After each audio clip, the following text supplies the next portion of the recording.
Thank you. Thank you very much. Greetings again, and thank you very much for the invite, for inviting us to your temple. Um, Obviously, as you know, it's the election season, so we are actually coming from doing those door to doors. So excuse our dress code. I was telling bless my branch chairperson that you actually caught me off guard because I was busy there in Umlazi section doing door-to-door campaigning for the organization for these upcoming elections. So ours is to say thank you very much for this opportunity. And I think the Guru has really clarified this so well on our behalf. It shows obviously that he's a politician, even though maybe he wants to argue or convince you that he has retired, but we were actually being schooled there. We call it Muhabulo. We're given a real political education, and for that we appreciate you. Thank you very much. You know, when you made those observations or rather comments, that there is this perception that exists out there. There's the EFF is an anti-Indian, anti-whites organization, and we get those a lot. Especially here in KZN, Eteguni in particular, with the recent incidents that's happened there in Phoenix, where there was this senseless killing that took place. And when we decided that we were going to have a protest march to register our dissatisfaction and our utter disgust, excuse my language, I'm in a temple, but that's how we characterize the situation that's happened there in Phoenix. It was a peaceful protest. As you know, in your opening remarks, you read the constitution of the country, and what we did there is enshrined in the constitution. If you are not happy about anything, you can either protest or you can have a pickets or whatever the story is. So it's interesting though to note that our ward councillor candidates there in Phoenix is an Indian chap. So now it tells you that the misconception is either perpetuated deliberately, because you will know that the saying goes, it's easy to conquer people when they are divided. It's easy to conquer people when they are divided. So ours is very simple. The Guru made a joke that he was expecting about 10 members of the economic freedom fighters, but obviously he attributed that to maybe that they were fearful that they were going to be butchered, they were going to be attacked, you know, because obviously of that incident that's recently happened in Phoenix. No, I want to defend my colleagues, fellow congregants and the Guru.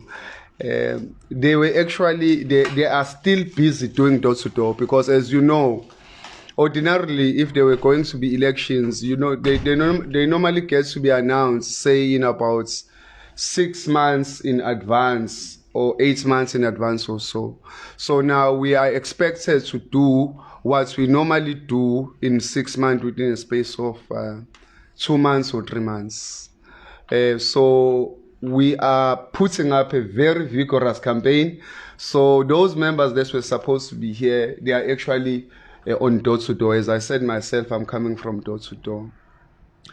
As for your member, Guru, I don't know why. I don't know. I can't speak on their behalf.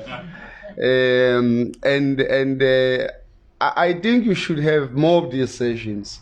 Even if you did not, even if there were no political parties that were or are going to be present in during your prayers, because it is important. It is important. You find that the reason why we are so suspicious of each other, the reason why we are so judgmental against one another is because it's the lack of understanding and the lack of political education, I will say. You spoke about the history of India. At some point, India was also oppressed. In South Africa, Mahatma Gandhi was also an activist. We may differ with some of his views that he expressed at some point, but the fact of the matter is that he had views. So are we. The rowdiness, as you call this, we call it robustness. We call it militancy. It's passion.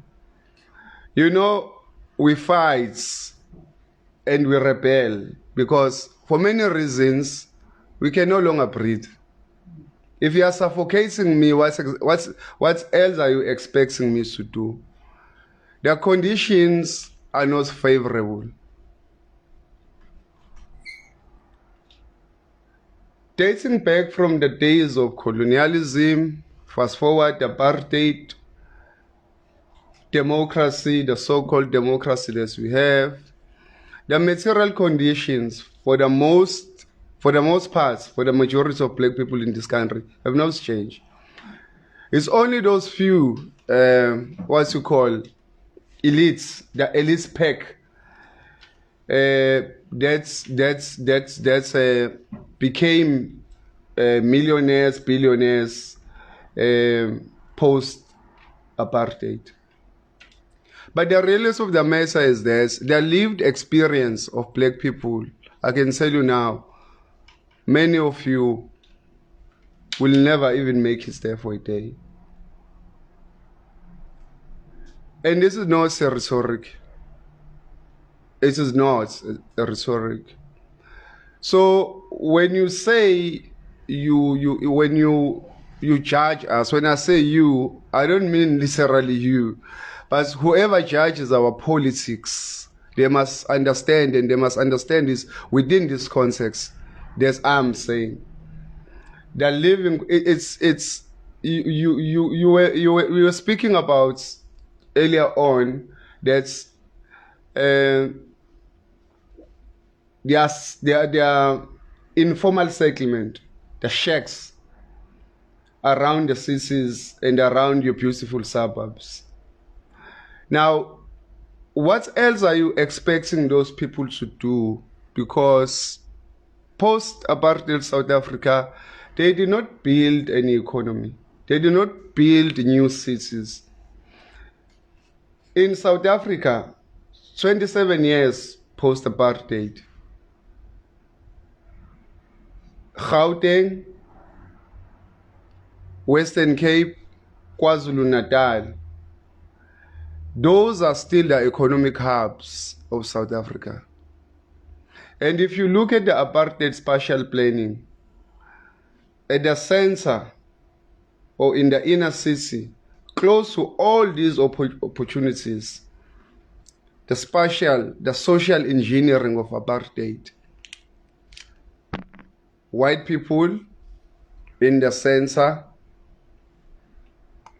just outside that, Indian dwellings. Just behind Indian dwellings, you will find colors. Now, at the outskirts of the economic activity, that's where apartheid spatial planning pushed us in the country of our own birth. We don't have dual citizenship.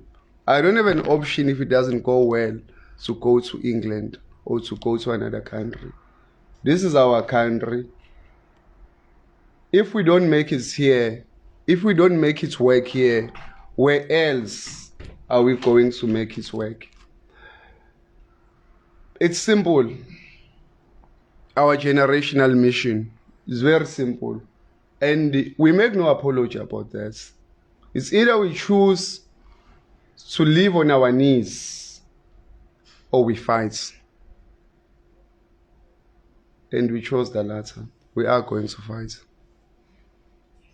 When we speak about economic freedom, we say economic freedom in our lifetime, when we are still alive. So the militancy, the rowdiness, the robustness comes from that space because we can no longer breathe. So, fellow congregants, as I said, I did not have any speech that was prepared because my branch chairperson decided to hijack me when I was busy doing my own activities of campaigning for the organization in the region. But I speak from the heart. I speak from this lived experience. When you conduct these door-to-doors, what we come across, we are poor ourselves, but we get shocked ourselves sometimes what we see when we're out there.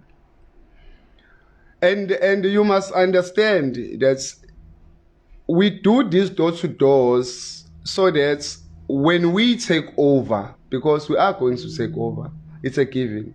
We are a government in waiting. You correctly said that the ANC must be put out of its misery. And we are definitely going to do that. This is why we are even here. You may have your preferences. The party of your choice is fine. But we are here to lobby you as well, to support our cause. Because ours is just. We are anti-nobody. We are not seeking to kill out. There is no policy position of the EFF which speaks about anti-Indian. There is no policy position of the EFF which speaks about anti-white people. It's not there. If you believe that, you should be ashamed to be led by the guru. The man is knowledgeable. The man is a politician. The man speaks sense. And he speaks facts. Because whatever that he spoke about, he did not dump circuits. It's there. You can even go to our websites. You can go to our websites, you can download our documents and see our political position and policy positions. Leave those political rhetorics. You will understand. Each and every political party, they have them. It's what's easily, it's catchphrases, let's call it that. But our political position, our policy position, you will find this nowhere. If this was the case, as I was saying in the background, that you say this organization, you are fearful of it, and you know it's anti-Indians, and maybe if they were going to come here, they were going to come with rifles or whatever the story is. But our track record speaks for itself. The former Secretary General, Commissar Godrich Gadi, is of Indian descendants. The former Treasurer General, Magdalene Munsami, Indian. Those are senior positions, by the way. Those of you are not in politics. Secretary General is an engine of the organization. Then if we were a racist organization, how else would our conference, our first conference, by the way, resolve this? We must elect him as the Secretary General. So long as your vision is aligned with us, you'll have peace and we'll work with you. Because ours is social justice. And we can't dilly-dally around it. It's the facts. Majority of the people that are poor in this country are black. The face of poverty in this country is black. If you think of squalor, if you think of squatter camps, if you think about people that are affected by the high level of unemployment, the face of that is black. So why then would you have an issue with us if we are saying that our policy seek to uplift those people from the states of hopelessness, a state of starvation, a state of landlessness? Why would you have an issue with that? Because that's what we seek to achieve. It may be that you may be uncomfortable with the manner in which we do it. It's fine. We accept it. We take criticism. It's okay. It's your right to criticize us, because sometimes what you do, I may not like it, but I allow you because that's your right. So long as what we do is not in conflicts and it's within the confines of the Constitution. And EFF is a registered political party. And for you to register a political party, there are certain criteria that you must meet in terms of your policy positions, in terms of how do you style yourself as a political party, and so on and so forth. We met all those requirements. We met all those requirements. So why would you have an issue with us as a political party? But sometimes I understand, fellow congregants and your leader, the guru. I do understand, because obviously those who are benefiting from the status quo, they will do everything else in their power to make sure that the EFF does not ascend to power. Because when we ascend, because it's a matter of it's going to happen. When we ascend to power, they know that their greediness will be exposed. Their corruption will be exposed. The captains of the industries that benefited under apartheid, raping this country, taking all these deposits that you mentioned, the rich resources of this country, benefited under apartheid, they got away scot-free. You know, most often when we speak about racism, poverty of black people, we usually want to give it a face, of a human face rather. But we seldom speak about the corporate corruption, the corporate oppression that was done by big mining companies, DBS, raping this country, exploiting our people, put them in their compounds, living like animals, taking all their riches, going in the belly of this earth to extract those rich minerals which did not benefit themselves, their families, and their communities. When the ANC took power in '94, there were negotiations. It was a negotiated settlement. And I can tell you now majority of us black people, we got a raw deal there. We got a raw deal there. Because if we didn't, why would we, 27 years later rather, will still be speaking about these issues? Even when they now are in power, they say they are building what they call RDP houses, deriving from their policy documents, which I think it was a rapid development plan in 1994. They said this was a socialist document in nature. When they started building those houses, where did they build them? Far away from the opportunities, far away from the job opportunities, far away from the city, far away. Keep these black people away from the opportunities. That's kind of an approach.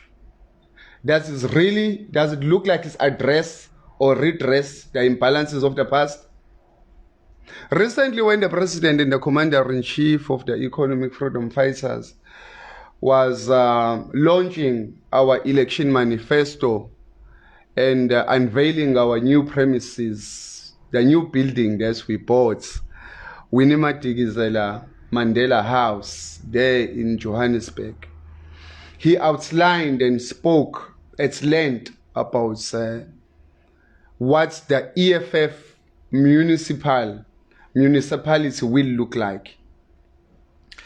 And when he spoke about building, integration rather, of bringing closer people that are far away from the opportunities and bringing them closer to the economic activities, which normally takes place, obviously, in the big cities. He said, we will build low-cost housing in Sensing. People were laughing at him. You know why they were laughing at him? Because in their mind, when they think of RDP house, they think of what the ANC has built for our people. So it's incomprehensible for you to think there's a big house in Sensing, few meters away from that 5 or 10 million house in Sensing, then there is going to be that's 1-bedroom arrangement.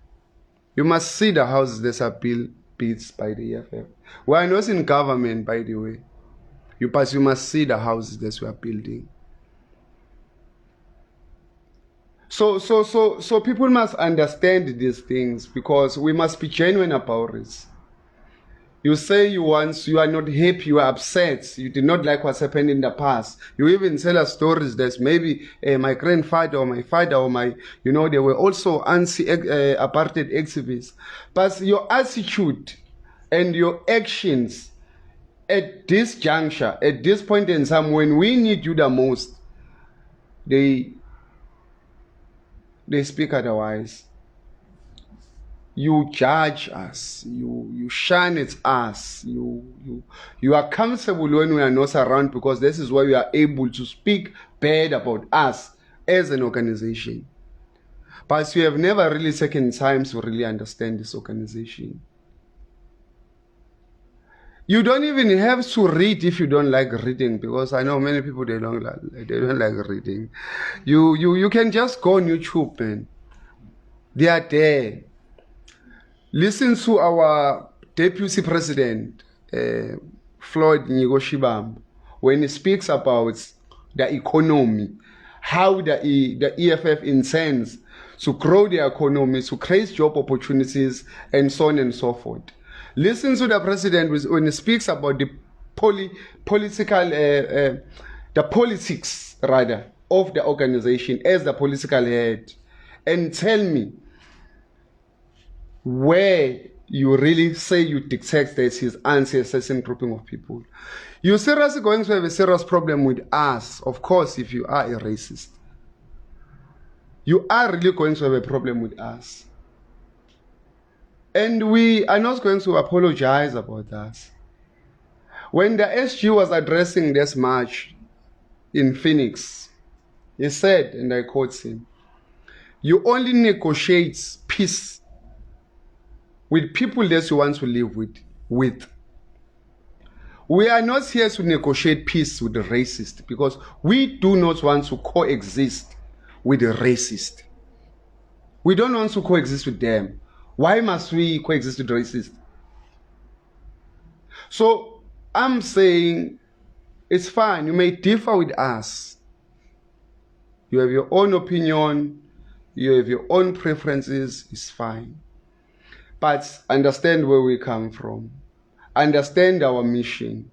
And tell us if you gauge this against the lived experience. There's you yourself, even if you don't live in the squatter camps, you don't live in township, you only get to get a bird's eye view of our lived experience. And tell me now, after seeing that, are we not justified to fight for what we are fighting for? Because ours is simple. It's that of economic freedom in our lifetime. I thank you very much, the Guru, and I thank you very much, all the congregants. Thank you.